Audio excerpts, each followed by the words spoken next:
Okay, ladies and gentlemen, we're live here, Club Torture headquarters, Armgods first ever seminar. I'm here with the one and only James the Brick Wall. How are we doing, buddy? Good, mate, you? Oh, yeah. Just turn that sound down, son, before you get a good right hand to the skull. So, basically, myself and the Brick Wall James are going to be going through a full repertoire of where we are. We're going to show you tips and tricks and little sneaky things you can surprise your opponents with, as well as how to build guns like that and hit faster than Superman. That's it. So, before we get going, guys, we've made sure we've had adequate warm-up. We're sweating viciously from the brow. Yeah, it was a quick warm-up, yeah.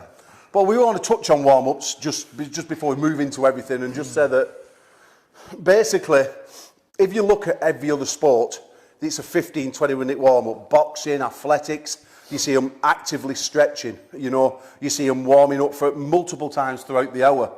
A lot of this isn't done in arm wrestling, and if you're not doing it, you're really missing out, James. Yeah, definitely.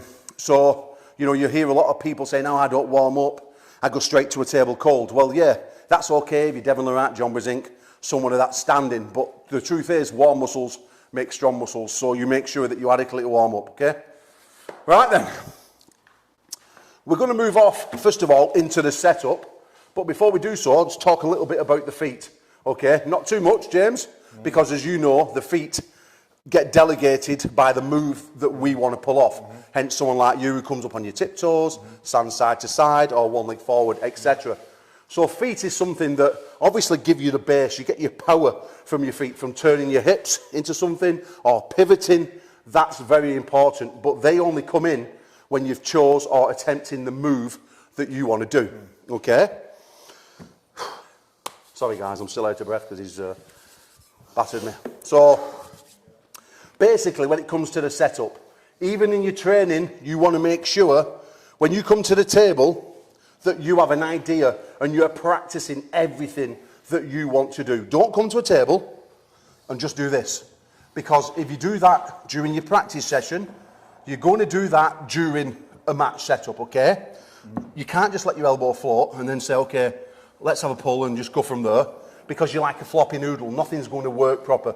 There's no connection. In arm wrestling, it's all about connection, building a chain from fingertip, shoulder, even down to your big toe, right?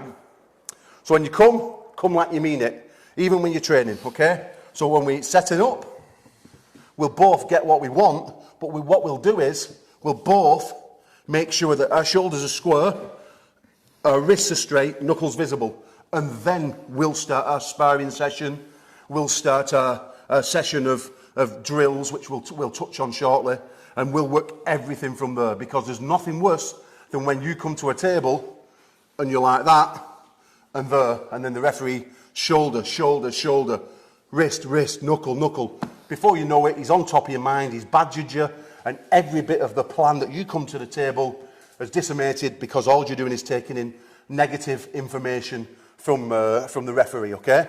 So by doing this 1,000 times in training, or even shadowing it at home, get it right and do it from the start, okay? Setup. I'm going to show you the top rolling stuff today. James is going to obviously work with a hook. We're going to go through my repertoire of moves first, and then we'll move into James's. What I'm looking for when I set up is a thumb that I can keep semi-rotated from the start, okay? So when I come in, I want to keep a rotated thumb, almost like an activated pronator from the start. And the reason I want this is because pulling someone like James, who would force a hook on me, okay, if I have that activated in him straight away, you'll feel that in your knuckles already, won't you? Yeah. Okay? Now that means I've got a bite on the weight, yeah? I feel like I've got a bite on the weight. Although I want to surprise him and drop the weight from the roof into his hand, it also means I've got some rubber on the road, yeah? Like a drag car, I've got a little bit of rubber on the road. So just by turning that rotator slightly and keeping it on, I'm into his knuckles, I can feel him, I'm into his knuckle, but what I've still got a loose hand, a loose grip, I'm not trying to scare him or fight him, I've got my lat tensed with what I consider, what they call a concealed load. So I'm almost trying to get it like a coiled spring, okay? So when I come in with that setup, I'm coming in. When that lat comes here and I bring it back into place, I'm bringing it back into place like this, as though I'm pulling in a weight. Although I might be smiling, it's still coming in, okay? That gives me that coiled spring feel, that. So you can just let it go, okay? Like an elastic band. So once I've got that little bit of rotation to James, I like to try and get my index finger on either side of his knuckle. And the reason being is a move I call the knife, which I'll touch on later. This gives me position into his rotator and into his riser all at once, okay? It makes it very difficult for James to do anything with me because he's struggling to get through. He can only chop down on my arm. And again, I'll follow through with the technique in a moment when I show you how it's put into place. So, once I've got my concealed load, I've got my rotation on, I've got my finger, and the referee turns us, I'm looking at two things, okay? I'm looking at the position of his elbow, and I'm looking at where his angles are pointing. Now, at this point, I call this down the line. Now, I will try and put his hand and his shoulder together. And the reason being, if I don't and I attack him here, when I pull, he's instigating all his muscles. Everything's contracting. I'm attacking ligaments, tendons, bones, and muscles. And that gives him a bite into the match, all right? But by going down the line of the arm and only attacking the line of the arm, if James sets up quite strong now, and then I pull, as you can see, I've now opened him like a slapper's legs. So that's massively important. The lat is far stronger than a hammer muscle. Of course, you've got to line it up correctly, as I've just showed you. Line up, so no matter where he sets up, I'm going to follow, okay? So I've got everything I want. I've got my preloaded rotation. I've got my lat on, and I'm going to follow him, and it's same for me. Okay, nice and easy, ready, go. And as you can see, again, he's opened up. Set up anywhere again. I'm going to come off the line of his arm now and trying to pull against the muscle, okay? Ready, go. There you go. I'm now sacrificing myself, okay? So what a lot of people don't know, a lot of people don't understand is how to isolate a muscle. And that is easily done by making sure you go in a direct parallel line down the arm. So if you keep your arm here, hold that tight. If I pull here, solid. What do you feel connecting, James? All my muscles. Okay, if I pull it here, Muscles. bones, ligaments, tendons. Yeah. Now, keep it tight as you can. Down the arm, I've lined him up. Yeah. It becomes effortless. So why wouldn't we be doing that in our arm wrestling, okay? You see a lot of people, when they get the loading going, so if James posts with me, and we got that load going, you know, and people are just happy, and it mind blows me. I mean, myself as well in my early career, but it's mind blows where we're just going to keep pulling backwards all the time, post together until you rather slip apart or he dominates your hand. That doesn't need to happen, okay? If he starts posting with me, you know, it doesn't have to be in a hook, I'm attacking him, but he starts doing his post, everything square. I can still be second, I can still keep my rotation in. I can find the line of his arm just by moving my elbow in or out, okay? I don't have to be moving everywhere like this. I'll find the line of his elbow. Now he's just going to go back pressure, finger posting, and all I'm going to do is retain cup high into his hand.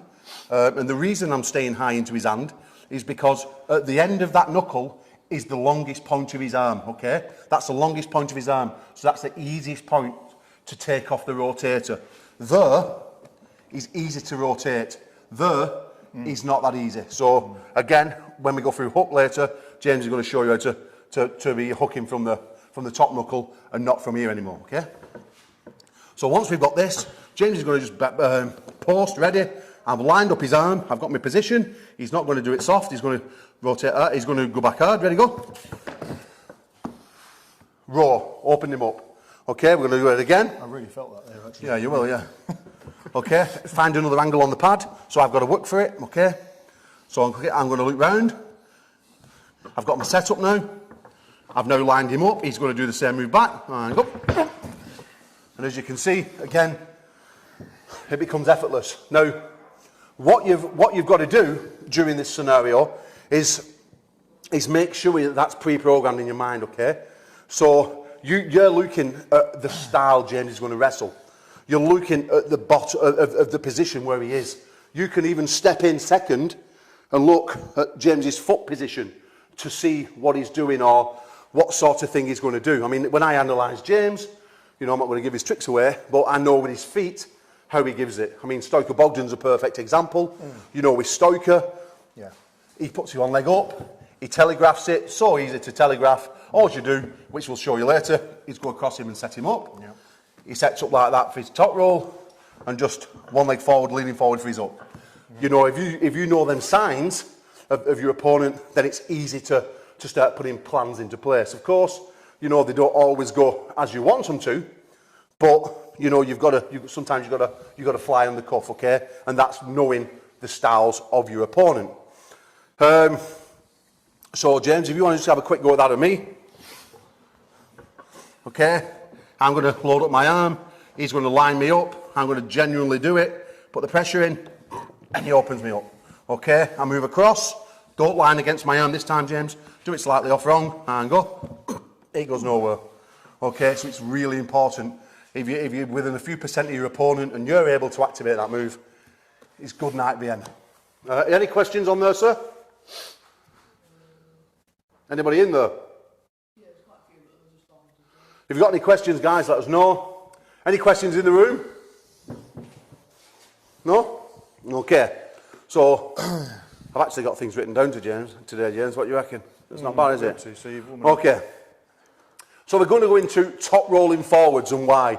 And James is the perfect example to practice on.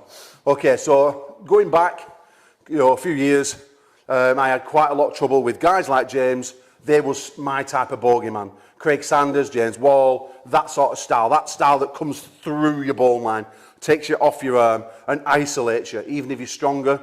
In most of the departments, these guys are an absolute nightmare for my style then.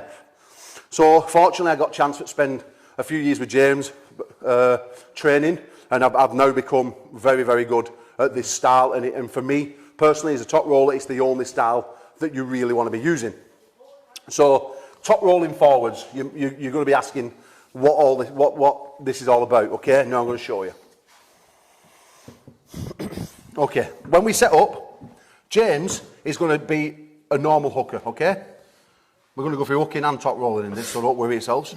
So, normally, when James attacks, most people will try the back pressure movement, all right? So nice and easy, and pull back and stop. What's happening is he's taking off my arm, he's isolating my rotator, and try and get back from there, it's hard work, okay? I'm going to try and come directly, diagonal, ready? Again, I'm giving him my hand. And one of the reasons he's getting my hand and taking me off my arm is because generally, most people, when they drag back, you're actually shortening your lever, making it even easier for James to come on top of your arm. And that happens even if I go sideways as well. The lower I become, the easier it is for James to land into his leverage point and take me over. I also can go directly to the pad, to my own pad. Ready you go. But what happens there is, I may get some hand position and feel like you've got a bite on your opponent. But the truth is, I'm absolutely doomed because my hand is outside my shoulder, which means I'm isolated on my bones, okay? And it also means that I'm trapped because generally your elbow is tucked underneath. There's a time and place for your elbow being there, and we'll show that later. But if I'm stuck here and James is there, for me to try and rotate through that, it's pretty much impossible. And the toll it puts on you, especially in a super match or a competition, is unreal, okay? And the more tired you get there, once that little rotator muscle's gone, it's good night Vienna if you've got nothing else. So, top rolling forward. There's a few different ways to get to the, you know, the golden cup, or what is it, What was that Indiana Jones's thing? The chalice or something? Oh, God knows. Yeah, anyway, you know what I mean. Anyway, so basically, there's a few different ways of getting it and what you want to achieve, but you've got to know, your opponent's style. So we're just going to say James for this one, he's going to come forward. His normal move is going to come forward here and take me away, okay, and take me off my arm. Right. One of the things I want to do is keep that preloaded pronator on. I want to try and create a gap between James's wrist and hand the best I can, okay? So if he's square up and you feel like you're stuck and you're trapped and they've got that connection, you can't get away, don't be forcing around and doing all this with your hands. You don't need to. All you got to do, keep your pronator on and then watch this elbow. All I do is this. There you go. James can't do it. He has to keep straight. He has to keep turned. Now there's a massive gap, okay? When that gap's on, again, I've got my preloaded rotator through there. Now, it would be easy for James to come in and me to just try and fall back with a bent wrist, like that. I've got to go and stay there, bud. I've got some position there, okay? But he's also got his connection, look. And then it's just a matter of him dragging down, me dragging back. More than likely, he's got 3/4 of his body attacking my arm, isolating my hammer muscle, and eventually, as we all see, it's gone. Okay, so what I want to do, I want to stop that wrist bend. You know, we all do the wrist curls and the rotations, but I don't want to be there and do that with his wrist during this first part of the motion.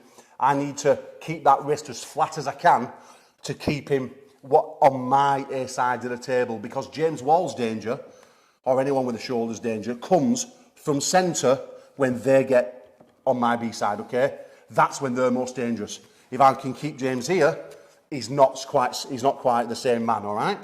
So, once I've got this position, I'm looking at an 11 o'clock position, so I'm looking straight through James. I'm not even concentrating on where he is, all right? I've got my knuckles as high as I can, but my preloaded rotator in. And my first motion, my first movement, would actually be a 1 rep maximum through the ceiling. Okay, nice and easy. Ready, go, boom, there. Now, if you can see that there, as low as James has grabbed me, I've punched up and forced that part of my hand, the meaty part of my hand, into his top knuckle. You feel that, James? Yeah. Which is now turning his rotator off. Not this way, okay, where he can still hang on with his muscles, but this way, where I'm now in that top knuckle position. He cannot apply any muscle from that spot. He can't wrist curl that in, and he's now outside of his own shoulder because I've gone up at 11 o'clock, ready, go, there, yeah? Now, if he tries to drop the wrist and go sideways, I come down the line of his arm. So if you remember the first part of the lesson, and then no matter where I am, so I've got him off his arm, instead you see people struggling against that muscle. You don't need to. Give yourself some room on the pad, line up the arm, hold your pressure, James, please, and try and defend. And slide straight down his arm, okay? Isolating that. But you've got to keep your wrist straight, haven't you? Yeah, you've got to. Yeah, just until you're on the A side. Yes. So for if you didn't, it feels like if you kink your wrist at any point from centre table to here, yeah, that feels like I get connection. Yeah, you do, and so that's why you've got to keep it flat. The wrist has got to be flat. And the master of this was actually the master Pascal Girard. He did this with Prudnik, and he had a 7-minute match at Europeans quite a few years ago. So I just showed the camera there, okay? So from here, 11 o'clock, through the ceiling, you've got a preloaded rotator on, and it's just, boom, 1 rep maximum there. As you can see, I've retained my angle of my arm, the wrist and everything's fully pronated and turned, flat wristed. That gives me that position, inverting James's wrist, and then from there, I can attack down the line of the arm. Okay, keeping him A side. Another one, okay, so I've said you don't want to bend your wrist, and now I'm going to show you one of the moves where you would actually bend your wrist. And this is Mindaugas Dulskas style pull, okay? Now, James and Mindaugas, both forward pressing type guys, but Mindaugas Dulskas doesn't necessarily rely on his wrist as much. He throws it in with his shoulder, so he somewhat gives his wrist away. Someone like James, he's on his hand and wrist 3 times a day. He's very much dominating his up from his setup with his hand and wrist, okay? But Mindaugas, and where I've had a little bit of success with him in the past, he will aimlessly just throw that shoulder and it's there. And he throws it in like this and throws that chopping part of your hand forward like that. For me, yeah, with that. For me, this is a give me. This is like taking candy from a baby. So if you're watching Mindaugas, this is what's happening to you in November at Nationals. Believe me. So James, if you would like to just slowly put that move on so we can see, okay? So if you see, James put it on nice and easy, just with the chopping part of his hand, okay? That's Mindaugas' style. Again, put it on. Pulling back, doesn't work. Pulling away. I'm always going to be outside my arm, especially with an 145 kilo man. I'll come sideways, I hit into an absolute shoulder press, an absolute train. Now coming forward. There we go. And all I'm basically doing is, I know where he's going. I just need to try and time it. And I'm going to make sure that I put the roof on top of the house. Because Mindaugas, or someone of that style, will give you the hand and wrist if you're patient and confident enough to put the move on them, all right? So, slow is really, really slow. As James comes in slow, okay? Again, back please, buddy.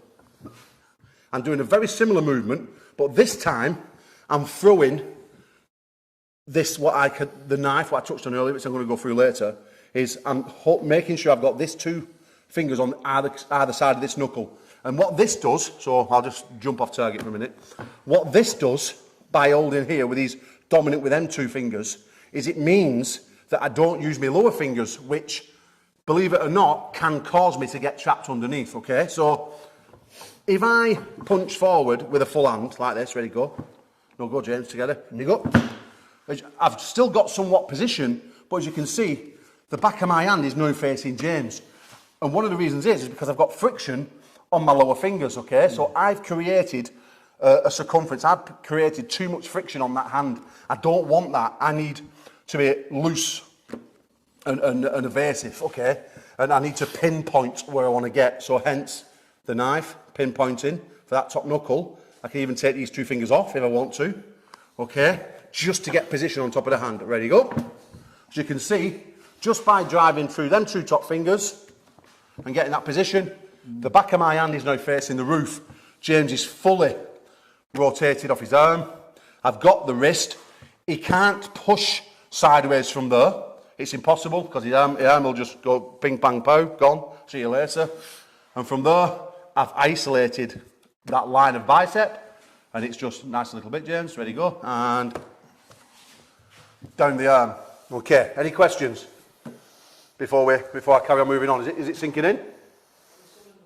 Go on then. Marcus, if we're not novice pullers, what's the most important core development? Marcus, that? Yeah.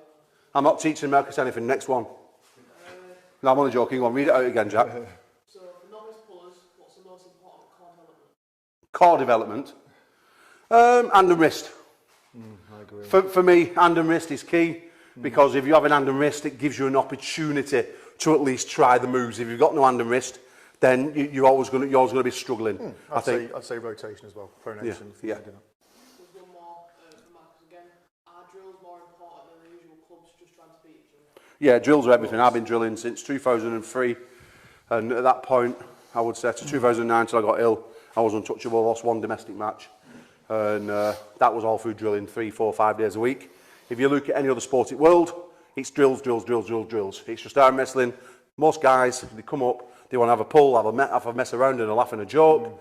It's not about that. If you're coming in, you need to be practicing these moves. If you're watching this now and you're not going to practice them, you're never going to be able to achieve them or do them. You need to be drilling these like I do with my club constantly, as you know how much we drill. You've got to drill, drill, drill. Drills are the key. In any sport, practice the move to get better and perfect at it, yeah? Okay. Yeah. No questions in here before we crack on? No? Okay. So, again, just want to retouch on the move, the Mindaugas move, okay? When I'm doing this one, I'm still aiming to go 11, 12 o'clock on this one, but the difference is I'm bending my wrist because I know that he's chopping that in like that, which is automatically going to give me his hand, Okay, I don't have to work for the position. He's giving it me. I'm just guiding him in. Okay, like a signalman with an aircraft. I'm guiding him in. And as soon as I've guided him and got that position, then I'm attacking the fingers, okay?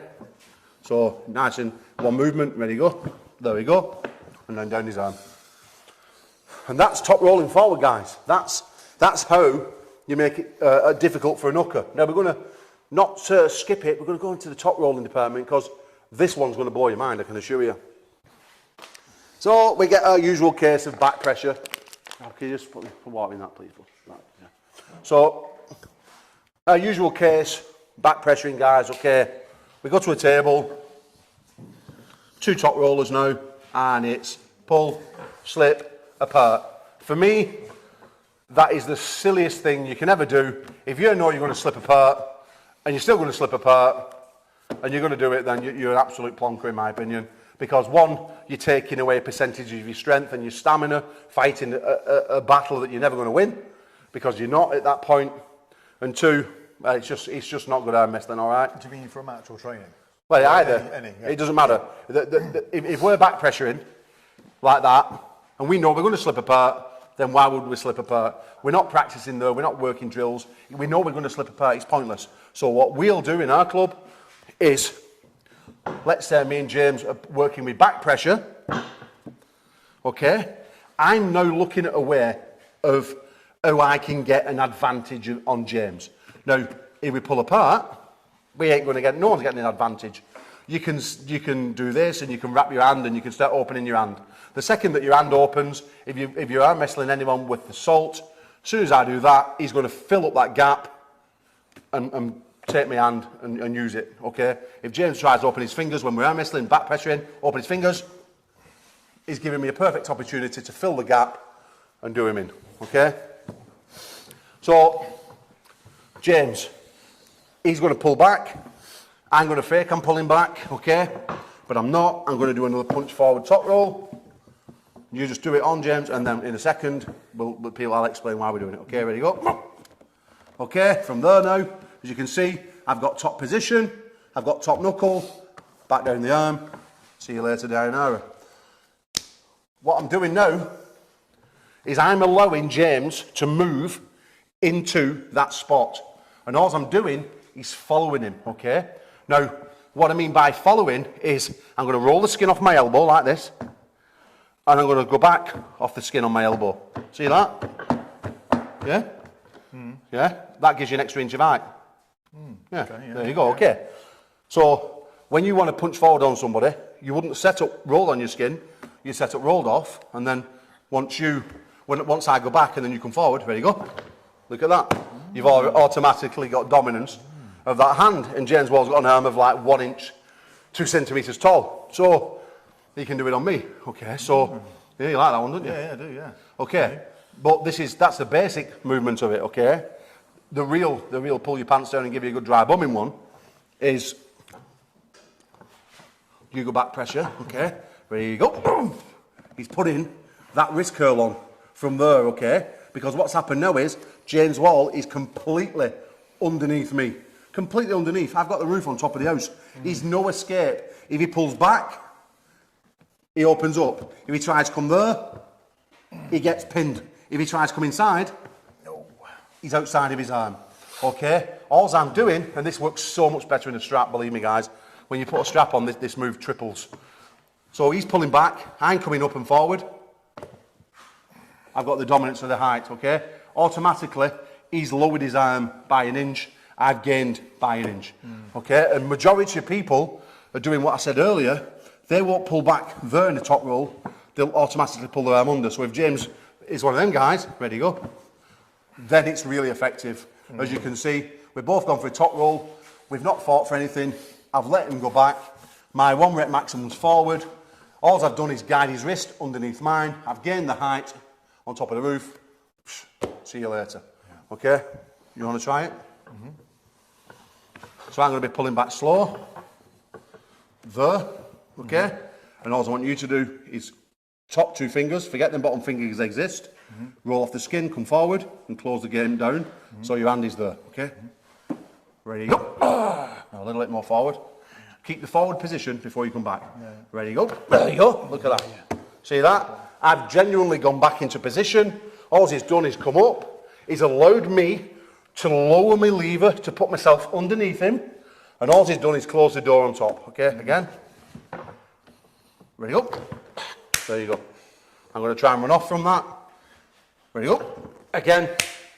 He's taking full control. And that's top rolling forwards. So that's the importance of that move, okay? It's so, so important. Running away from your opponent, for me, is days gone by. Unless you can hang on there, you've got a ball lock, a king's move or whatever, that's an outdated move nowadays because so many people have got that forward shoulder press. So many people have got an amazing tricep. And this one can negotiate that movement, okay? Any questions on that punching forward stuff? Any? None? I've got one. Go on. How much side pressure do you think you really need for that move? Because you just said about, a lot of these top rollers, they run away. For me, the people that do that tend to have hardly any side pressure, so they're running away from it as much as they can, and they're all dominant here. Yeah. Whereas I'm just thinking, when you go forward, just then I felt like you're engaging a bit of side pressure. Yeah, so do you think for that top so roller? I'm glad you asked this question, James, because there's a reason why you get that, and that's because your elbow probably wasn't in a kicked out position enough, okay? Right, okay. So you can negotiate this by kicking out the elbow to get the angle of the person. So, all right. So watch this. So you're doing it. Yeah, I'm going to do it, and if you're going to top roll with me, okay? Now watch. If I do that, okay, ready, go. Yeah, I can feel it here in my hand. Yeah. I've regained position, all right? Yeah. And you're somewhat under. Now, let's say I'm struggling and I don't get my wrist on properly. All I'll do is this. Elbow gets kicked out like that. Now watch. The side pressure comes off a little bit and it's more into your hand and wrist. Ready, go. Feel? Yeah. Okay? Yeah. Now look at that angle now, okay? So if you try that on me, take off that. No, take off that. No, you need to square up. Bring this out. I know it looks weird. It doesn't matter how it looks. Roll back off that skin. When I pull back slow, go slow. Ready, go. There you go. How's that feel? Yeah. Okay, now, Nice, yeah. okay, hold there. When I come sideways now, you can just, Yeah, don't roll against me. Come, you've got all that pad. Pull down. There you go. Yeah, easy. You isolate my arm. Pull it down. Yeah, all right, understood? Yeah. Okay, let's have a little look. What's your... Oh, setting up an opponent, James. So, I think we've already probably covered setting up an opponent, but what would you consider is setting up an opponent? What would you consider? Setting up my opponent? Yeah. Well, it's, again, something that we're drilling at the minute in Maggie's boys, and when your elbow's on the pad and you're gripping up somebody, it's not to feel bullied at all in the setup. Okay. Not to feel bullied or intimidated in any way, not to let that person get any advantage at all in any way to begin with. So whether you're not just talking about the actual technicalities of what you're doing, whether you're coming inside or top rolling, just to feel confident in that setup. So if you just take a grip with me, you'll get fidgety people, like you say, that are wasting their time. I think the idea though is just to not be bullied in that setup at all. And for me, it's all about retaining height from the ready go, basically. So that move I just showed you is... But if... Okay, so if I'm top rolling and you're hooking, how would you set me up? I mean, what's the best way for you to set me up? Because I'm going to show people in a moment what I would consider. Or shall I jump on mine first? Jump on yours and Okay. I'll tell you how to... Okay, so setting up an opponent, okay? This comes in from the very start of your arm wrestling. Be the second person to come to the table, okay? So take a step back. James is at the table, he's stood there. He's got his position. He's waiting. James is aggressive, he's waiting. I can see what he's done with his ankle, his body. He's all about throwing himself forward. So I've got to control centre table. I've got to make sure I get centre table. Everything that he's doing, from his foot angle, his hip angle, his body angle, he's screaming this. He's screaming that. I'd be absolute foolish to try and come with it, okay? To try and be on my own B side. I've now assessed him. I thought, like Bebop computer, I'm thinking, I need centre table here. I need to stop this from turning there. And then once I've done that, the position of it where his foot is, it's turning together. And I'm going to twist him off his body. I'm going to take his body off from his hip. Okay, like a spiral fracture in your arm. Pardon the pun. It's going to be, that's what I'm trying to do to his hips, okay? Spin him off his body. So, okay, I've come in, I've spot him. I'm now going to go my right leg straight through the centre of his legs. Going to try and position my leg through this centre of gravity, all right? I'm now setting my opponent to what I want. James, I'm looking at him, built like a brick shithouse. I sort of know where he's going to pull. I know what he wants. I've come in. I've got my lat forward, watch. I'm bringing my lat forward. I've now engaged my pronator. You feel that? I've now engaged my pronator, but I'm not doing it hard. I'm not scurrying him. I've now going to get my lat in. Watch. Concealed load, like I've just done a wet fart. I've got that concealed load. My hand is over centre of the table. James is already feeling, hang on, I'm a bit outside my body here, but he's one-dimensional. He's not going to change, okay? The referee starts to square us. I need it to be squared a little bit. Comes round, squares us round. I kick my elbow out a little bit because I know that's going to give me position. And that created a little bit more of a gap as well. Yeah, I've created a gap. Now, okay? Now I'm thinking, okay, I know where he's going. He's chopping down my arm. I can see everything he's doing. I've lined up his arm, believe it, not even coming forwards, not just back. I'm going to touch on this, very important, in a minute. Okay, and ready, go. Bang! 1 rep maximum, through the roof, up. I'm allowing him to come crashing down on my bone. That's triangulating my elbow, pushing my elbow into the pad, coming back from his shoulder, pushing my hand to the ceiling. He's outside of his body. If he continues his natural movement, look at that. I'm now pulled his arm here, his shoulders there, his hips there, and his foot still's turning. He's been twisted like a pretzel. Yeah? Horrible. Kryptonite. So, this is why it's important to drill, because by drilling, you learn to do all these movements, which is something that we actually teach. If you want to jump onto Armgods.com and get yourself a plan. I'm pinning that one a little bit, aren't I? Okay, I've actually done some videos for when the app comes out in a couple of weeks. James is actually in there doing loads of stuff like that with us. So that's one way to set up your opponent. Okay, just set up a completely different way, please, James. So he's going now side, leg to leg. Everything screams back pressure. Everything screams and falling back like that. There's nothing about him there. There's nothing that he can do other than literally fall backwards, maybe a little forward motion, but he can't do anything from there. Everything's going back, okay? His body, if he lets go of that, let go, he's falling back, okay? Perfecto. I know exactly where to go. He's showing me everything he's got, and I'm gonna now take advantage of it, okay? So I come to the table, I've checked his legs, I think, right, I'm gonna isolate him one after. One more time. I'm going to get my foot. I'm going to cut straight through the line of his arm now, okay? My toes are going to point through the line of his arm. Coming up. Now, my toes under this table, I don't know if Daft can see them or not. Yeah? My toe there is now directly in line with that, Daft. It should be, yeah? Okay, it's directly in line with that. That means I'm ready to row him. I'm going to roll that hammer muscle off because I know exactly what he's doing. So I come in. I reach forward, push my hip into the table, put down the concealed lat, get the fingers as high as I can, because that's going to be the weak spot, end of his arm. He's falling naturally backwards. I'm looking for the line, okay, I've got the line, and you're just going to pull back, and I'm ready. Hang on, ready, go. You all right? Yeah, good. 1 rep maximum, down his arm. Again, please, James, top roll, from there. I'm going to line him up. Got my foot lining down his arm. He's going to fall back. Ready, go. Open him up. Isolated, everything's going, okay? How does that feel on you? Horrible. Does it feel like it's doing what it needs to do? Yeah, completely. Yeah, that move I've had done to me before. The first move, I haven't. Not many people have. Well, only yourself really go forward on the top roll. So to counter it, I need to practice it. Yeah. And I need to. I think already I know where I would be going. I'd have to change the setup. Yeah. Because it feels awful, especially when you kick your elbow out. creates a bigger gap, so I've got further to go. Obviously, I've got the speed. Maybe, well, you know, you've got that as well. But yeah, you're certainly faster than me. so you've got a little bit of advantage off the start, but still, that I think you've got way more A-side.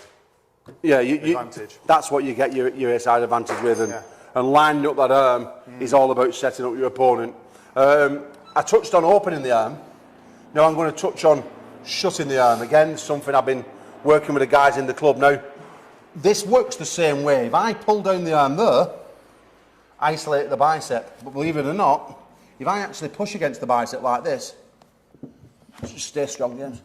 If I push against the bicep, it does the same thing. As you look, there, he's got his bicep on. There, he's just took some of your bicep off, look. Okay, now watch. Tense, it's gone, it's hard. Push up, and I shut it down a little bit. Okay, so I'm taking contraction away from the bicep. So if I can take contraction away from the bicep, that means I'm taking power away from the muscle. Yeah, okay. So, hence always lining up. But this is something I like to use when I have been caught out, on the occasions where I do get caught under a little bit and I'm just hanging on by the grit of my teeth, okay? So, let's just say, for instance, everything's gone to pot. James gets almost to his position, but not all fully. Ready you go. No, sorry, into your hook now. Okay, there. Okay, let's say we caught there, all right? Like, if that turns there, it's good night, Brianna. I'm doomed. There's no coming back, no matter what I do. But I've just managed to maintain that little bit of rotation. I've got a little bit of a block on. I've bought myself, 5, 6, 7 seconds before he just manages to get me outside my arm. Now, most people, including myself, I've been guilty of this, is pulling back like this, really retching off and pulling off the back of the pad, or just coming out with these daft angles. I've done it myself a million times again. But one thing that I'm doing now, and we're pretty much doing it in training quite regular, is I'm shutting and going forward the same way as I go backwards, okay? So once there now, put your pressure in. There, okay? If I try and rotate from James, he's got fingers, knuckles, wrist, hand blocking me, okay? If I try and pull through here, he's blocking me. I'll put it, okay? Now watch this. It's going to be a magic trick, I promise you. Is he busy? Let's get busy. Pressure's on. See you later, James's wrist. Put it in my top pocket and fucked off home. Yeah? So, why did that happen? Because I'm so much stronger than James Wall? No, I think not. This is why it happened, okay? This is why it happened. I maintained enough position to give myself a bite in the match. I've got my hand lined up with his shoulder. Now, this is intricate. This is, Daff, you might want to just zoom in on this part of his arm and this part of his arm. Okay? Now, from that being strong and tensed, watch, to this. Stop there. Yeah. You feel like that's just took some muscle off your arm? Yeah. At that point now, he's gone like a bit like a sponge. So from there to there. That's the difference in this move. Nothing else. Tiny millimetres, big moves gained. Okay, watch. From there, feel you got your power on. And that shuts you off a little bit. That's also now, if you come back to the hands, please, Daff. That's also now just giving me the option to come into the hand, because I'm actually pushing James's hand towards his shoulder. Now, if you get your hand and push your hand towards your shoulder like that, you'll find that, no, just do that now. It becomes weaker, and it becomes sore, and it becomes, hang on, I've got no power there, I've never trained anything in that area. No one gets strong there. Why do we need for it to be strong there? Well, no, you need for it to be strong there because Iron Paul's going to put you there. It opened up my fingers a little bit as well. Yeah, it does. So once when I've rolled in, we got caught in half on. I've lined up that shoulder, I can't pull out, lock up tight, I mean real tight. There you go. Yeah. You can only do it when, and you can't do it if you're completely turned over. You've No. got to have a little bit of rotation. No, if you've completely turned me over, like... Even if you're holding though. So if I turned you over no, I'm doing, because if you've turned me under there, right, the only thing I could possibly do, if I was strong enough on my bicep, right, would be... See, I can't come that way because... If you were strong enough. No, there's no way, because I'd have to pull through with my elbow, and that's not happening. Yeah. The only way I could go would be actually going over there to about 11 o'clock. If you come here, if I come to your chest and do it, I've just fed into you. Yeah. Do you understand? Yeah, Whereas if I'm in that position, lock on tight, I've managed to stop it inside and come in into that shoulder. Ready? Yeah, yeah. Go. Yeah. And now I can give myself an opportunity to get into the match. But someone like me who's not really made like that, I'm really going to struggle. Yeah, but you could feel how I could get myself back into that match, can't you? Well, you just don't expect it. No, you don't. So No. your arm, you know, you're looking like this. You expect the resistance to be all there, you know, because you're pulling this way. So if someone does that to you, you just don't expect it. No, you don't know. So, like you say, so it does shock you.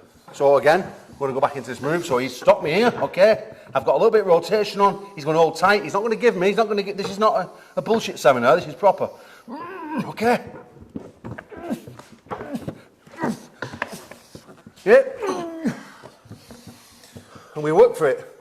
He made me work for it, but I still got it from a position where if I don't do that move, okay,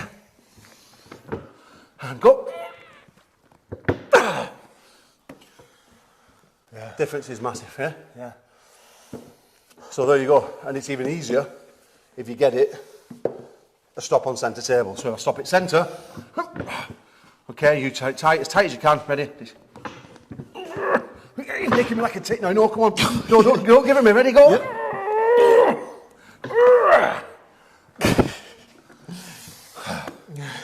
I still got it. But yeah, so this is where they do work, yeah?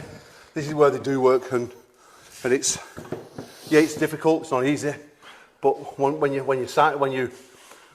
do it, it's nice, it feels good, and you can pretty much peel people off pretty easy, because I'm not giving him chance to set his body.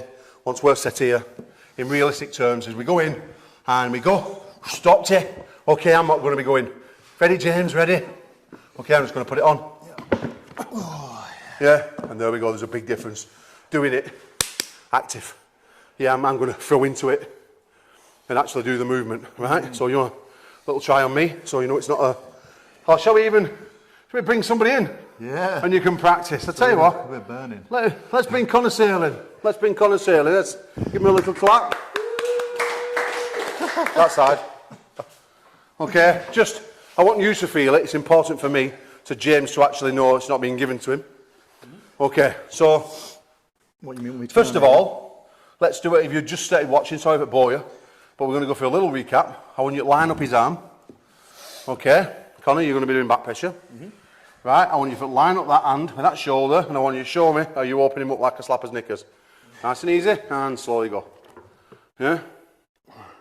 Nice. Okay, but I want you to concentrate more with that arm. I want you to spread him open from there to there. Okay. Yeah. And go. Yep. Good. Okay. Now I want you to do the same thing, but attack him just slightly off his arm. Connor, don't be passive. Go on.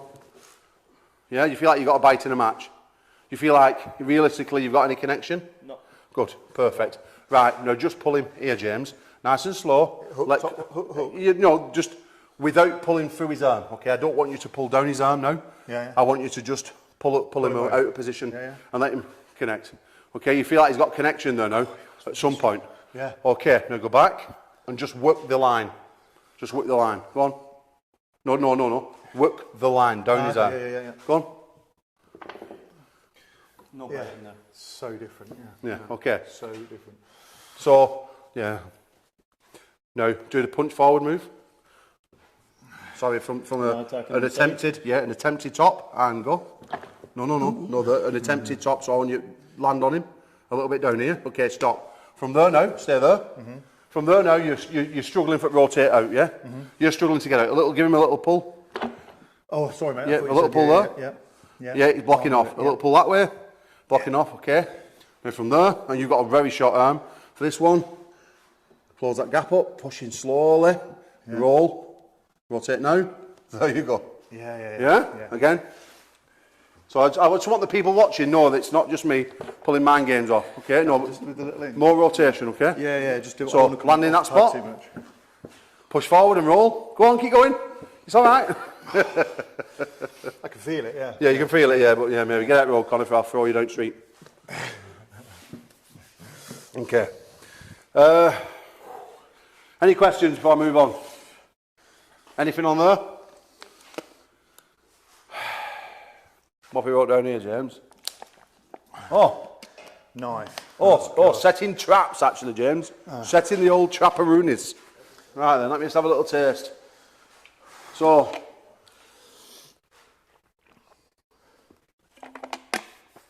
setting traps is pretty much going to contradict everything I've taught you. But they still have the place in arm wrestling, okay? So setting a trap can be anything from making people think they've got back pressure, making people think they've got enough side pressure, making you think that you're going here when really you're going here. You know, it's all about faking. It's all about giving, like, it's just like we're boxing when you're giving your feints. You know, this is basically what we're going to do on an arm wrestling table now. So, James is a difficult opponent. He's very hard work. I'm thinking to myself, you know, I have to be tricky to beat him. He's got the power edge on me. What can I do? Okay? I need to set a trap. So, I'm going to come in with him. I'm set up. I've got everything I've got on. But what I'm going to do now is I'm going to give a little bit of side pressure there. Now, if this is James, he's creaming in his pants. Because once I give him that little bit of pressure there, he's feeling the dumbbell. It's like holding a dumbbell, like holding this dumbbell now. What I've got here, fucking too heavy for me, so let me go get a dumbbell. Be all right there. No, well, we're not doing that one. We'll at least use something that looks chunky. So, okay. So, James wants to feel this, okay? If James, hold your hand on. If I put that in James's hand like that, James wants to feel that. He can feel the weight. Because he can feel it, he can control it, he feels confident with it. He knows he's got a bite on it, don't you? Okay, get your hand ready. Okay, so if I give it James, there like that, no problem. No issues. Open your hand. Big difference. Because it knocks his arm down 3 inches before he can stop it. Okay? So this is what I'm doing now. This is what I'm trying to make James feel like he has that. But really, he's getting that, okay? So, trap number 1. I'm going to set him across with a little bit of pressure. And I'm going to let him feel it. And he's loving that now because he feels he's got a bite there, don't you? Okay? Now, because he's coming across there and I'm giving him that pressure, it means I can slingshot that way. Now, I'm not kicking my elbow out anymore because I've no room to go. If I kick my elbow out, I can't swing out without going around my shoulder. So this is where the importance of your elbow comes in like a pendulum, okay? I'm looking to pendulum now. So this elbow now gets tucked under like this. And I'm on that outside of my arm. When I take the grip, that now sets up. Referee turns us, and I've got that bit of side pressure on. Now, for me to go sideways, right, I have to go around the houses. I've got to do a C. Okay, I've got to do a backwards C now. Okay, I'm going to go. Okay, ready, up. Yeah? Okay, from everything going sideways, I'm matching you. Okay, James, when you're ready. Ready? Even when I'm missing the go, I'm still being flung away. I'm matching his pressure. He's thinking, I'm coming here now. He's ready. He's not thinking about, I might go back pressure or over here. He's confident. He's nothing else is on his mind apart from James going there. He's now like a mindless beast. Okay? But I'm not. Like a wizard. Okay? Ready, go. Yeah? Because all I'm doing is reversing off with a lot more pressure and a lot more velocity, like the dumbbell from the distance, against your arm, okay? So I'm basically letting him run into fresh air. He's actually breaking himself open. It looks like I'm doing it, but I'm not. Watch. When I'm there, pressure sideways, he's going to match it. And then when I come sideways, it's... At that point, here, James, don't forget, James is still going sideways at 1,000,000 miles an hour. So at that point, I've now put the stops on his arm because my pendulum and my elbow has swung around and started to kick in round about 2 o'clock, all right? Now, at this point, James is now travelling past his hand. He's going to keep going past his hand, With that shoulder, keep going. Luke, it's separating, and as soon as it does, bang, I sit up, and I've got him. Because I'm allowing James to break himself on me like waves against a wall in the sea, yeah? I'm allowing him to break himself open. I'm not trying to match him for power. I'm making him break himself open. I'm waiting, I'm timing that shoulder to go past that hand, and that's my time to really put the blanket on him. You okay? Again? So I'm matching him, ready, go! Boom! Yeah. And when we do it slow, sorry, because I keep doing it fast. Okay, ready, go. So we're going. He's coming, he's going. The brakes are going on. The shoulder's still going. I sit on and put the power into his hand, okay? That's one. Now, another one I like to do is the brawly.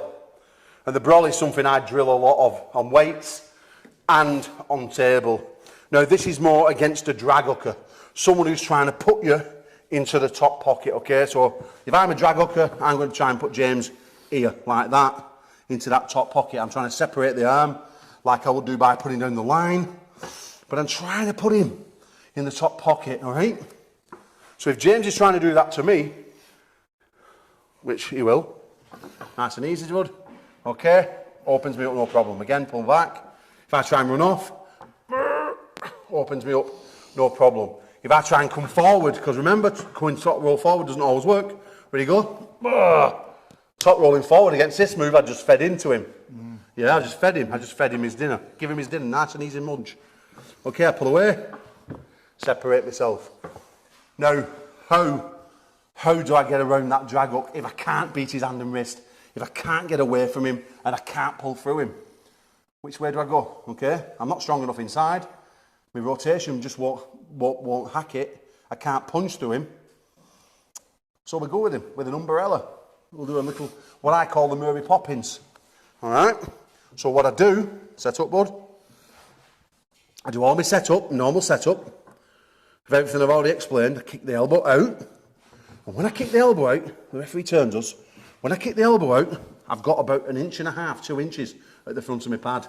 Now, I've already told you I'll roll off my skin, yeah? I'm going to roll off my skin sideways now. Like this, watch. Okay? I've now rolled off my skin sideways. See that? I've now rolled off my skin sideways. Now, what I'm aiming to do here is the punch through what I did going forward at 11 o'clock. I'm now doing it at 2 o'clock, but going that way. I'm going with him. I'm going along with him. He's coming down, I'm going up. There's a point in that, there's a point there where we're going to actually meet each other, and rather I'm going down or he's coming up and I'm going to pop his hand. All right, we're going to do it quite realistic, slow together, and then he has an idea. Okay, nice and easy, and go. Boom. Yeah, watch. So I'm rolling off that skin and back.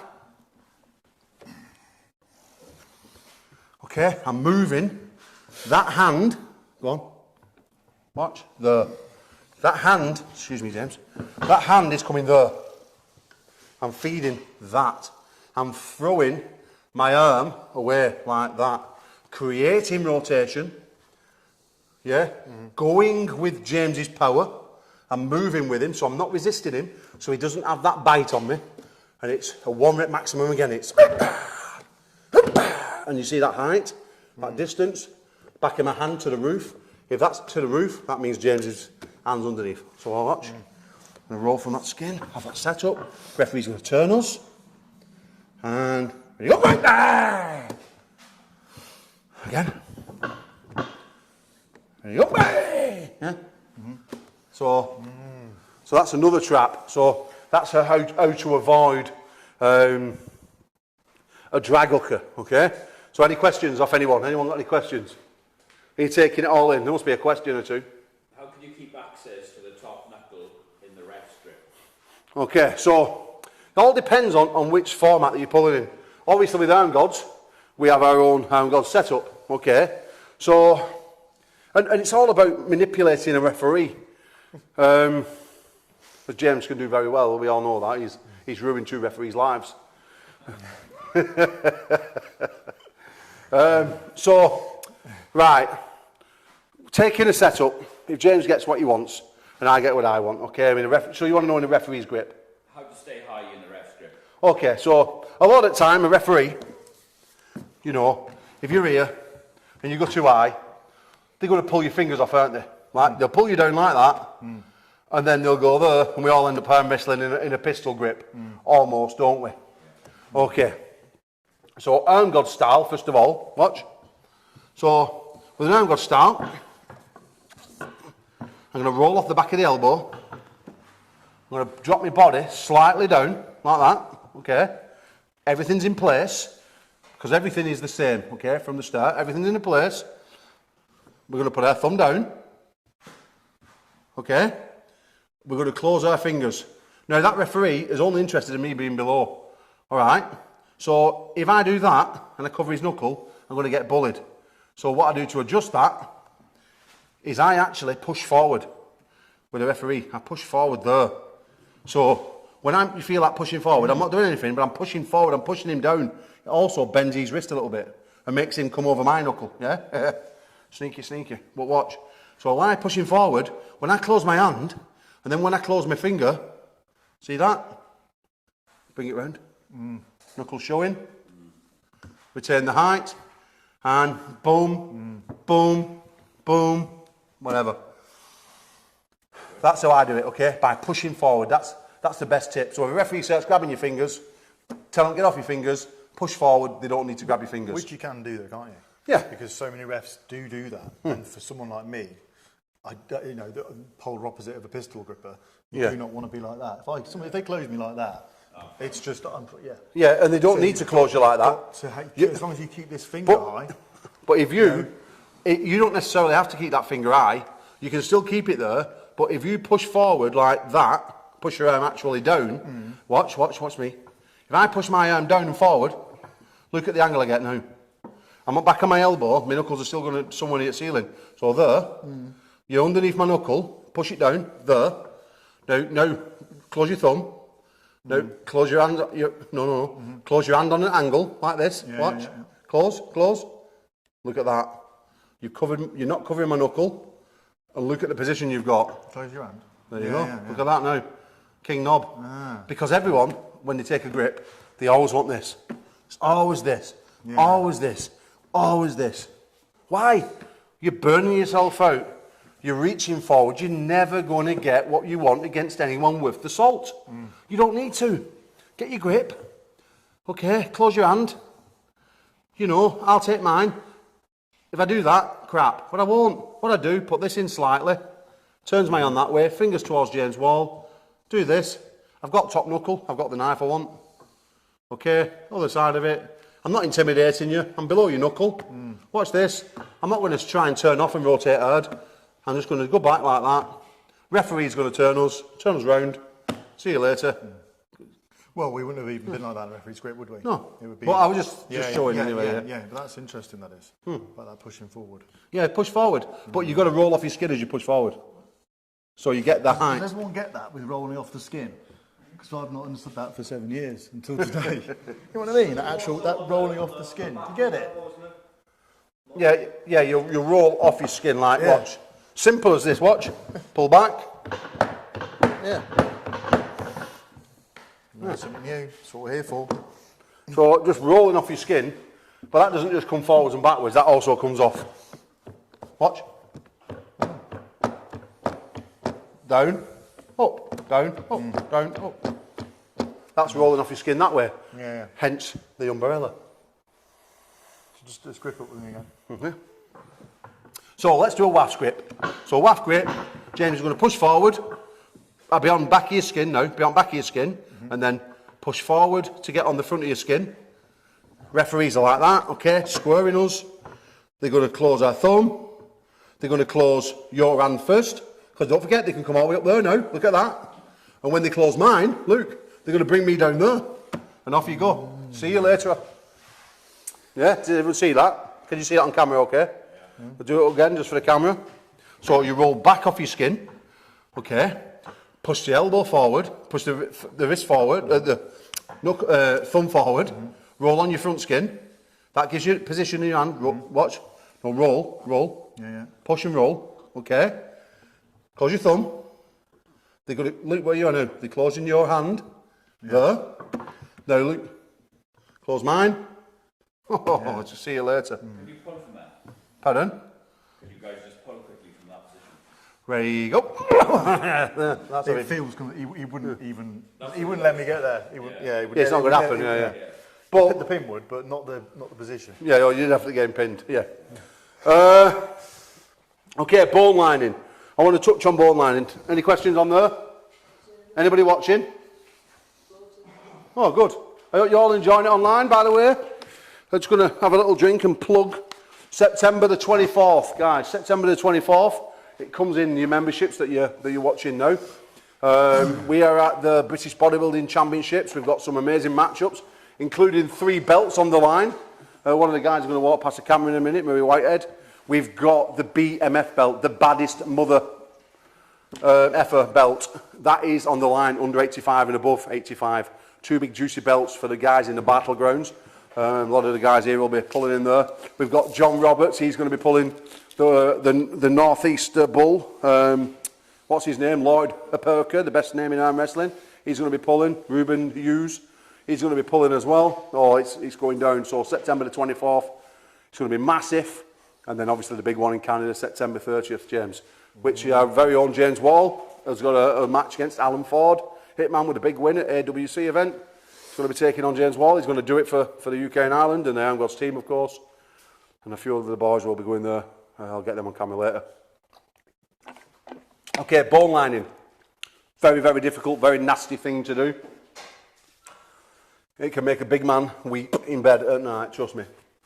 This one is one that you have to be mega careful with. I would sooner you contact me online. Feel free to contact me online if you struggle. Don't just go and do this move if you're not an avid pro or someone of any like good elite level, because this one could do you as much mischief as it could help you, okay? So, when I'm bone lining, I'm looking to take that hand outside of that shoulder, and that's the only thing I'm going to do, and that is a one rep maximum movement, okay? No matter in whichever move I choose, whether it be top roll, hook, press, whatever, this is it. But getting it and lining it up is something different, all right? So, very much like when you're dragging down the arm and isolating the biceps, this is isolating the bones, all right? So, James, if you just take a setup, please. I'm not going to tell you what's happening, but I'm just going to try and do it, okay? Okay. So, James is taking his grip.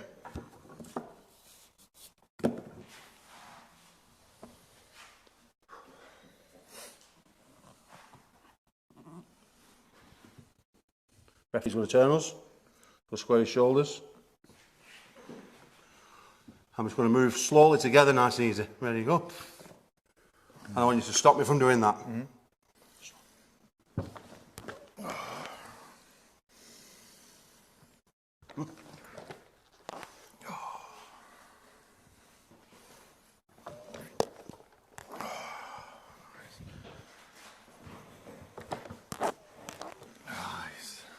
Yeah? Yeah. So that's not messing around. That's me and James pulling. We're trying to connect on each other. He's giving me nothing. Okay? What I'm doing is keeping that hand outside of his shoulder. Now imagine that's done at 1,000,000 miles an hour. That is done at 1 rep maximum pace, which we're not going to do for safety reasons in training. Okay, especially seeing as we're so close to Canada. But what I'm doing, you might see me step and swing my body across. Okay, so set up, buddy. So what I am attempting to do here, when I get this position, I'm looking there, and I'm thinking, all right, I've lined his arm up, because that's everything I do. I'm bringing him round. And when I do, that rotation connects, watch. And that arm also moves straight, watch this. Boom. We're centre table, staying high, so I'm into his hand all the time. And my first motion is to make sure he can have no angle on that arm. You feel like you've not much angle there, do you? Yeah? No, now, I've not got much angle, but I know what I'm doing. I'm not trying to go to the pad. I'm not trying to back pressure. I'm not trying to pin him at 7 o'clock. I'm coming there, okay? And I'm keeping my wrist as flat and as strong and as rotated as possible. And ready, go. Okay? Now, from that position, I've got his hand outside of his shoulder. He can try and run off. I can go down his arm. He can try and come sideways. I can fall on top. He can try and come forward. He can go. He can try and press. Everything has been isolated. How does that feel on your arm? A joint. Yeah, Kills that's exactly inside where it joint. should be. That's exactly where I want him to feel. Joints, bones, no muscles, no tendons, nothing else attached other than literally my arm's going to be sore if he gives me a full Monty. Yeah? So, how am I getting this on? If I just try and do this and line him up, the usual setup of forward, concealed lat, okay, ready, go, no chance, it's not happening, you feel? The same connection isn't there, okay, again, watch, I'm just going to go off cuff, ready, go, yeah, you feel like you're in now, don't you? Yeah, it's very difficult for me to get round, and that's because I'm not using the core, I'm not setting the full body. This one's got to come from the toes to the tip of the skull, or in my case, the cyst. Okay, so, you like that one, didn't you, James? Okay, so, there's no half measures with this movement. It's all or nothing, win or lose. Go out on your shield, or A&E, you know, with a snapped arm, 1 or 2, okay, if you don't do it right. So, I'm taking that grip there, I'm just locking up, and I swing round, everything's coming with menace. The full body's just being, I'm ready for lift a 300 kilo deadlift, or, in my case, 50. Ready? Swing round, everything's here, that hand's on that peg, the body's coming round, and I'm getting ready to fold myself up like an accordion. Ready? Legs outside table, and everything's there now. You can feel that difference, can't you? You can feel how every part of my being is locked, okay? And go, yeah, and I'm just looking at moving that hand here, okay? So, ready, go, okay, again, ready, go, ready, go, yeah? 1 inch movement, 1 inch movement is a killer. Because if I try and go to the pad straight away, okay, I might be lucky and get there. But if I try and go to the pad, because I'm bone lining him, watch, because I'm bone lining him, ready, go, I can actually bone line myself because I'm being greedy, okay? The second I might just go, okay, ready, go. Look at that, I'm starting to separate my hand from my shoulder. And that's because I'm going that 1 or 2 inches just too far. So then, Forward. yeah, then what happens is what I was showing earlier, when I set a trap for James, when I loaded sideways and then shot this way, and James overran himself, and that's when I got him. Basically, I'm doing the same thing to myself on this side. Is that understood, yeah? So, bone line. Is that against top rollers, hookers? Top rollers, hookers, it doesn't matter what you have it against, okay? Because we'll cover the press in a moment. And this is a perfect movement to work against pressers or someone who wants to throw the shoulder on, lining up the body, okay? So if you just say, for instance, you're going to throw a shoulder on me, you're actually a perfect candidate for this movement, you, stoic, etc. Okay? So once you're there and I know where you want to be, and I've lined that off you, and you are silly enough to continue to try and press, ready, go. You can't do it because you've no longer got access. Well, you're all the way over there. Yeah. So I've now got to come Yeah. all the way over here. You've not- Instead of there. yeah. Given 6 inches away. Yeah, you've no longer got access. You need that, and I'm giving you that. You know, if you can press me from there and like that, good on you, because you deserve a gold medal. You know what I mean? You've got to have, well, you've always got to have a strong hand, but you've got to have a really strong hand for that one, haven't you, surely? Yeah, you've got to have a mega hand and wrist, but that's all about working the chain. That's everything. That's working the chain. The chain is everything from the hand to your shoulder, and I think, there's a knife and the spoon. Now this one's, you know, there's a donation button. If you want to learn about the knife and the spoon, you've got to press on that donation button. That's about it, isn't it? You like that one? I'm only joking. You don't have to give anything here. We just appreciate what you do anyway. So, although Marcus might donate in it, but he'll only donate to himself because he doesn't let me have the bank details. Okay, so the spoon and the knife, and then we're going to move off into James's realm of the world. straps is too much of a mine nest. You're not learning anything on straps today. That's going to be seminar number 2 when we get back from Canada. Okay, so the spoon and the knife. People always take the mick when I tell them this is my way of thinking, my philosophy. Touched on it slightly, but this is how it goes. When I want to be, and if I'm going to be a knife, imagine I'm going to stab James in the shoulder with a fork or with a spoon. Yeah, the circumference of it is not going to pierce his skin. Right? If I have a knife and do it the same power, the same speed, more than likely it's going to punch him and go straight through. Right? I want to create that in my arm wrestling for the situation I'm involved in. Okay, so what does that mean? For someone like James, who's a hooker, he's all about being a spoon. He's all about having control, having circumference of the hand, and making sure that he has enough hand on there to be able to control a match for more than likely the hook he wants or of some kind. Am I correct? Yeah. Okay. For me, and something I've been developing over a period of time, is the knife. I want to try and put a pinhead into my opponent's hand. Okay, I don't want full control of the hand. I used to want full control of the hand. No, I'm not overly bothered. No, I want to take away parts of the hand. What gives me full control of the hand, okay? But without the risk. Now, when I'm taking a grip, keep saying I want to get one finger on that side of the knuckle and one finger there. All right, that is a knife. That is the point of the knife. That's going to do the damage. Okay, so set up normal. Okay, so from here, what I'm attempting to do, and I'm not even going to put these 2 fingers on, is I'm going to put pressure a little bit through them 2 top fingers, and I'm going to make James feel extraordinarily uncomfortable here in his own index knuckle by pulling it across and up over there, as I'm pulling it over my own shoulder. I'm going to try and turn his hand so he's doing this. Okay, so all the pressure is running off on a diagonal up there, all right? And that's going to take him away. It's going to lift him up and take him away, take away his riser and his rotation at the same time. But I need the top knuckles, which I've got, okay? Squares up. Nice and easy, fingers are up, and go. Yeah? This is not a gimme, guys. We're not giving it here. This is movements. Okay, this is how it's done proper. And go. Okay. Again, done with no fingers on.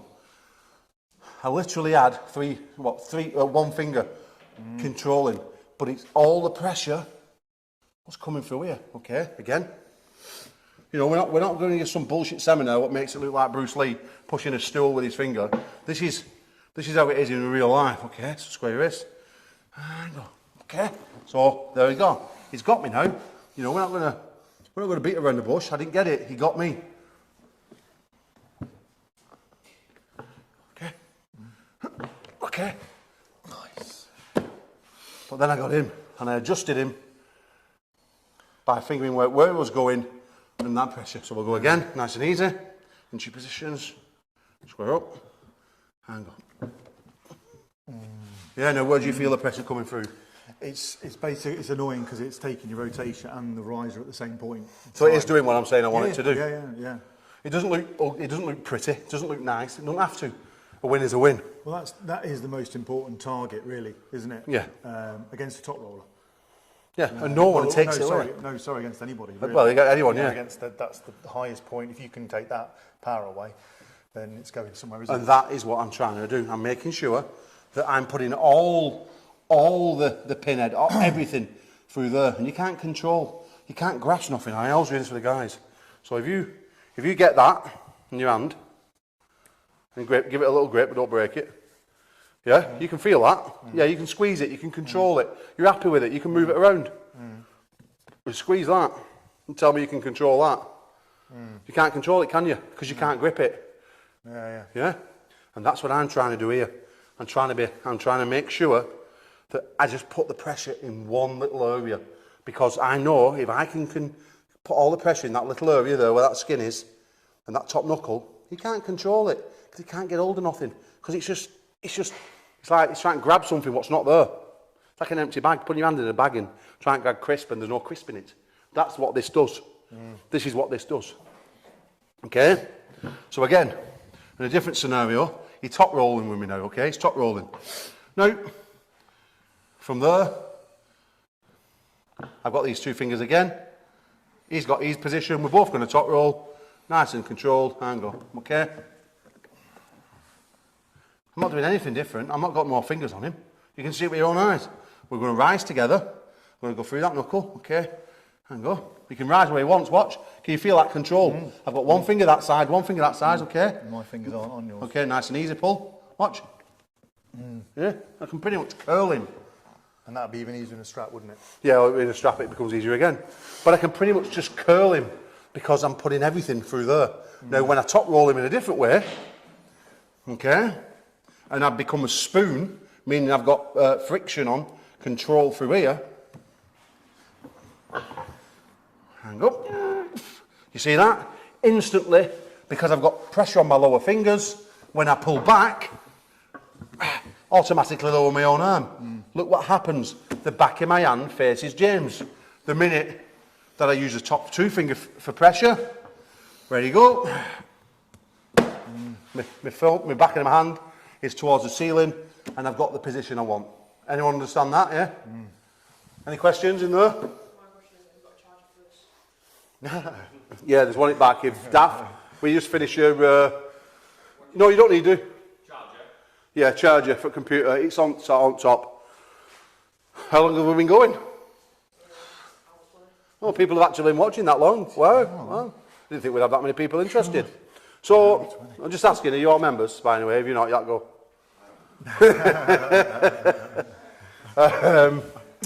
So yeah, that's a spoon and the knife. I mean, we can cover this in greater detail. You can message us privately or you can come and have a session with the boys. But that is the spoon and the knife, and that's what you're trying to achieve.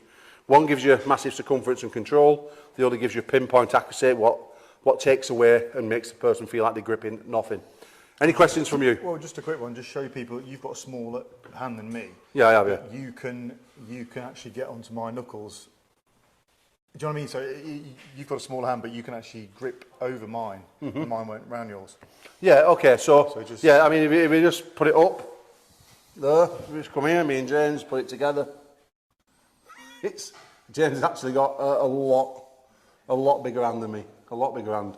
But you were still dominating that knuckle, the height. Yeah, I'm still dominating with height because when I'm gripping, I'm feeding forward with them fingers and I'm pushing my hand through on an angle. I'm not trying to re-grip round.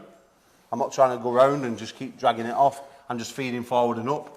When I've got control of it, the referee does the rest. Would you say then it's sort of, to do that move, it's easier on people with really bigger hands, like say Rob's? Oh yeah, if I had Rob Frampton's hand, I'd not lose. Because you've got a really big target just to get to it, you know.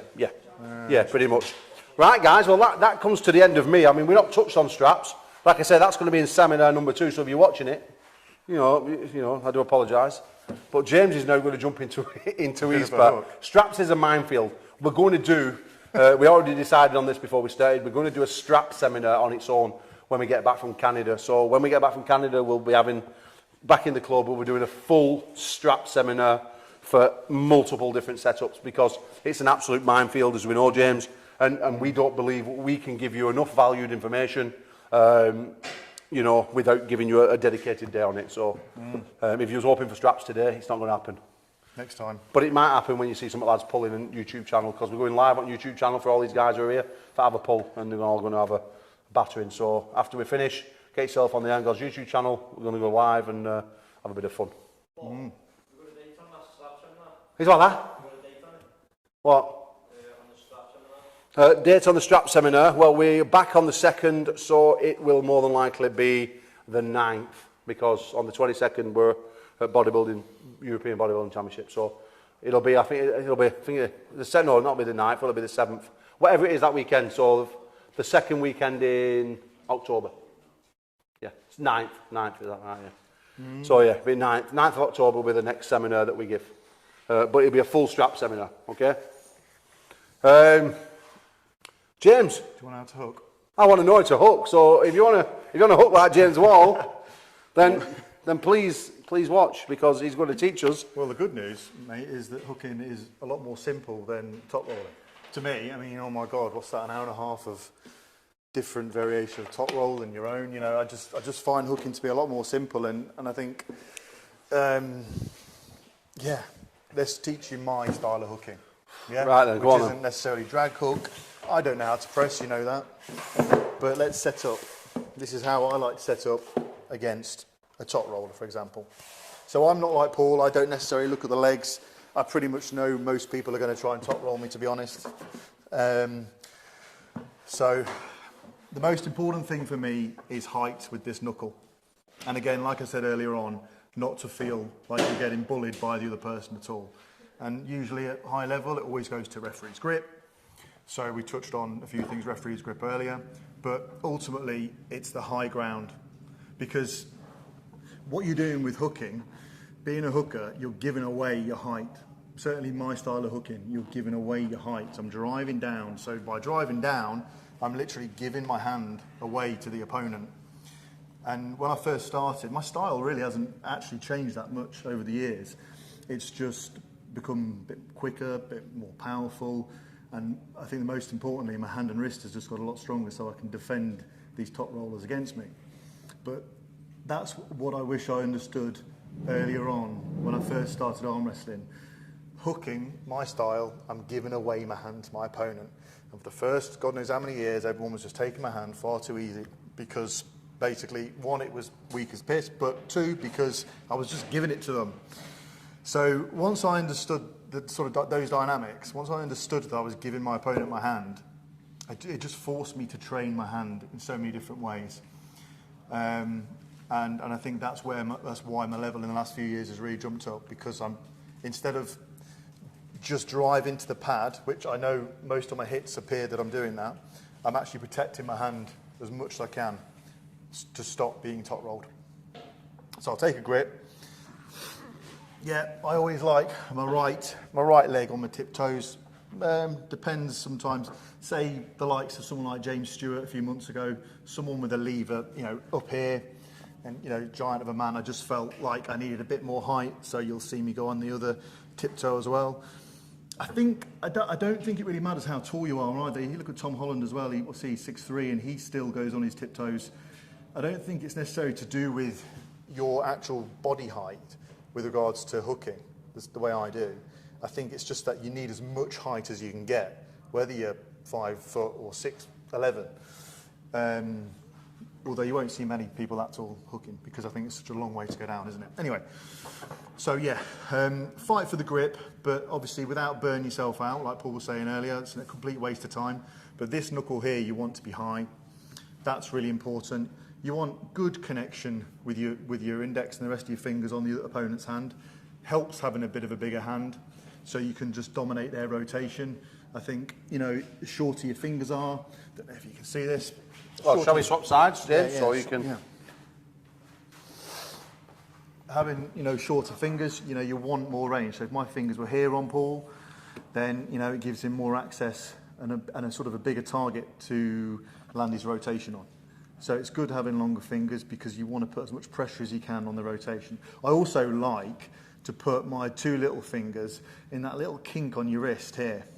Can you feel that, Paul? Yeah, I can feel it. Just there. I like to feel that. It's almost like a soft spot. So you've got the bone here, and you've got your hand bone here, but in the middle there's always a little bit of soft spot. And I think it was Mindaugas Terrasitis that told me he hates it when people do that. And it's a really good way. Well, Spoke for that. sorry about that. He's a knobhead, isn't he? Bad time, wasn't it? Just wait for him to go. So yeah, there's a little soft spot between like the bone in the wrist and the hand that you want to feel good pressure on, because it's actually a good way of squeezing into the hand a little bit. And it's, again, what you were saying earlier, hookers like to feel control of the hand. Now again, most top rollers won't let me get away with this at all. It'll land in referee's grip. So, But you're having it today. but yeah. And obviously, I've got to admit, I think it's really important for hookers to be quick and explosive and fast, Paul. I really do. I don't believe in...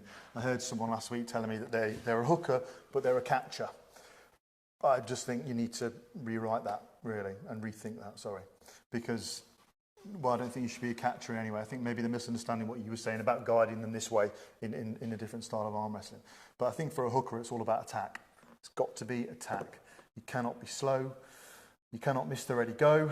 And you've just got to get your height. Start off by getting your height. Feel good on these fingers, so you know they're not dominating with the rotation. Obviously, shoulders square. And, you know, not necessarily, even though you're hitting, I'm hitting actually not to the pad. I'm actually sort of aiming really about sort of 2 inches in front of the pad. Now, even though in a lot of, obviously, my hits and videos, you'll see me get into this position, that's because generally, you know, some people's rotation is really strong and they're stopping me. But I am aiming straight down here, rather than the pad. What else? So when you're pulling straight, if I'm pulling this way, you're pretty much aiming just to take full control of the hand and wrist before you're trying to take my arm. Is that what you're saying? Yeah, definitely. Yeah, this. Yeah. Right. Okay. That's where sometimes. So you're not trying to move everything at once. You're just trying to disengage my hand and then take the arm off. Is that what you're doing? Yeah. Okay. Yeah. So even though. Can I just try that by pulling away? Yeah. Go when you want.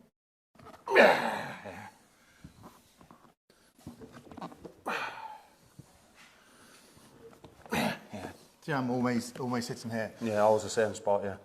And is that something that you'll drill, something you'll train, something you do on the weights, or is that just where you naturally fall with your frame? Do you think? Yeah, I think that's naturally where I fall my frame. But since I've been training the rotation, which I'll come on to in a minute, how important it is with hooking. That's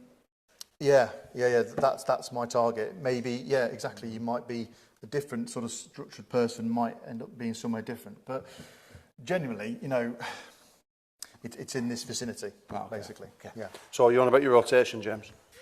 Again, this is something that all hookers really, really need to train. Well, every arm wrestler needs to train, but I think it's forgotten about. I think when we think about pronation, we think about top rolling. But for me, being on the B side, having a stronger rotation means that I don't get turned over completely as much. Like this. So if someone decides to charge into me, a really good example was my match with Bogdan. There was a good minute match, I think, where I think I fouled in the end, but basically he got straight on top of me, and basically because I had a good rotation, you can feel that through my thumb, And Darius, his side man, said, how come you're not pressing him? How come you can't beat him when you're completely on top of him? Like that. And he said it's because I was chopping him down like this. Yeah, I can feel like that. Yeah. So it feels awful. And I did it, actually, if you look at the video, with my pinky lost in his hand. I did it like that. Yeah, it feels awful. I can really feel that turning me under. It's not nice He couldn't, so he was struggling. But I think if I hadn't had any of that rotation that I've had in the last 6 months, I think he would, at that point, because he had such a powerful drive when he was there, it would have just completely turned me over like that, because I'd have been all on the inside. So defensive hooking, you've got to have good rotation to stop being turned over like that. It's got to be like this. So you use that as well. That's always going to be ignited when you're pulling on the B side. But your rotation here needs to be and you're getting that by what, forcing the hands down, or? Yeah, well, that's a different thing actually. That in the hand there. So the rotation here is part of the arm, and that's protecting the bicep, protecting this side. So it's doubling the strength. You're not using just half your arm. You're using this side of your arm as well. The pressure here, where I'm holding it, that is actually the down pressure. So a good way of training that is something like, if you pretend to be a pulley, I do this. All right, okay. And it blows up this muscle out down there. And that is good for dominating off the go here. Yeah. That's shutting me off there, Yeah, it can help that, even though it's a tiny muscle in comparison to obviously this and this, but it will help. Every little bit helps. But it's also good when you're here on the B side. You've got your rotation supporting you, your normal ligament here as well, and you can pull that as well. Yeah, you can really feel that pulling off into that. It's actually uncomfortable. It's actually, you want to let go more than it feeling strong. You actually want to let go because it's uncomfortable in your joints. It doesn't feel nice. But speed is so important, and I know I'm renowned for being fast, but I think everyone in this room could be as fast. But I think you've got to break the speed down into two parts. One being reaction, And okay, everyone's got a faster reaction than others. But it's the power that's built up with that. Because I've always been just as fast. You remember years and years ago, I was always that, but I was just like, losing my hand, as hookers tend to do when they're just aiming for the pad, aiming for that hit and that win. But can I just butt across you? But you can actually, even if you're a slower arm wrestler, you know, when you're pulling someone and you're slightly slower, if you do have the knowledge of the bone lines, if you do have the knowledge of the traps, you can negotiate that speed as well. Absolutely. To a degree. Timing God, beats speed. You know, it does beat speed, doesn't it? I mean, if you can time something perfect, you know, you have an opportunity. But it's very important for training your ready goes. Your ready goes is something that people tend to only do in a competition.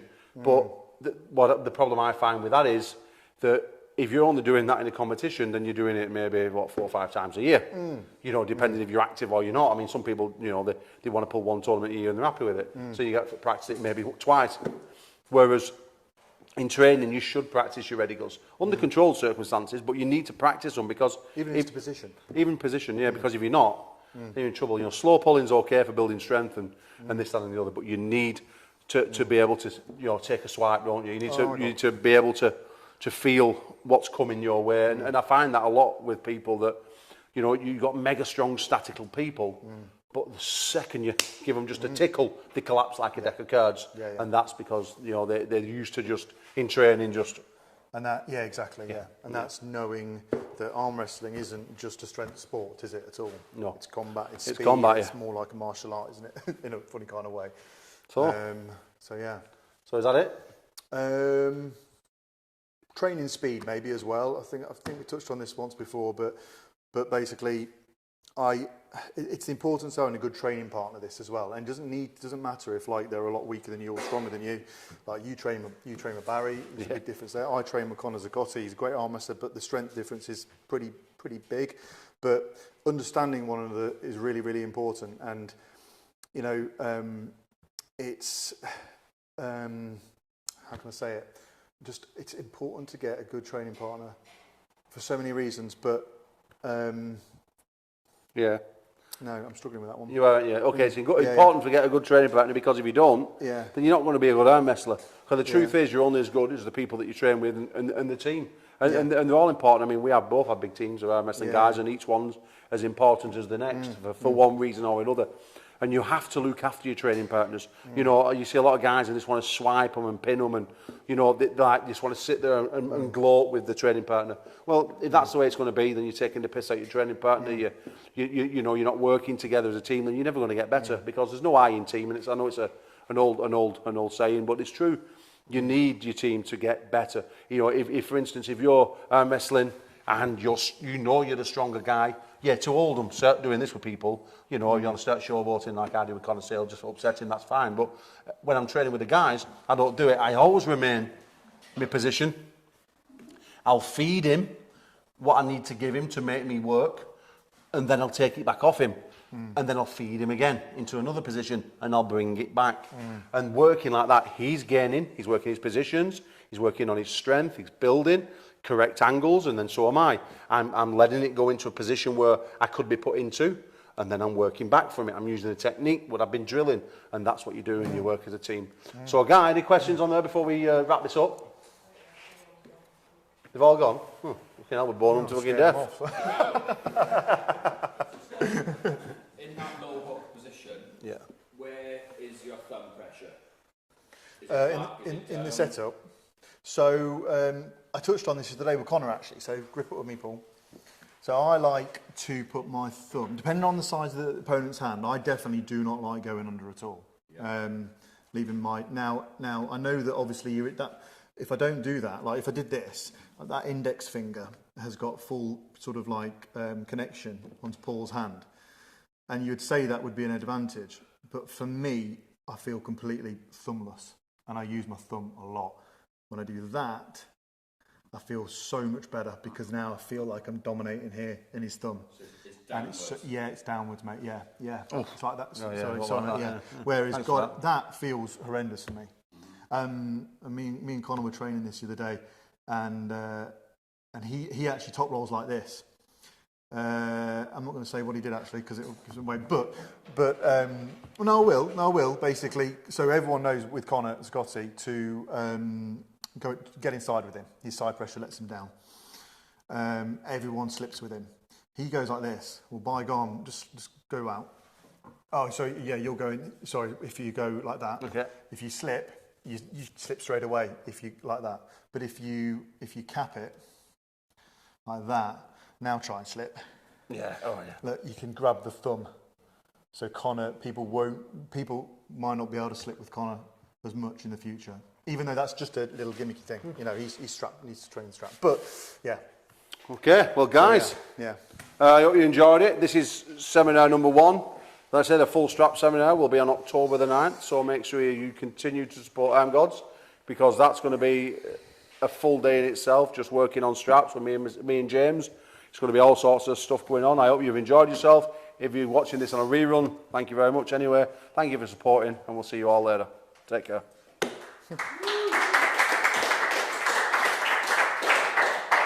Oh,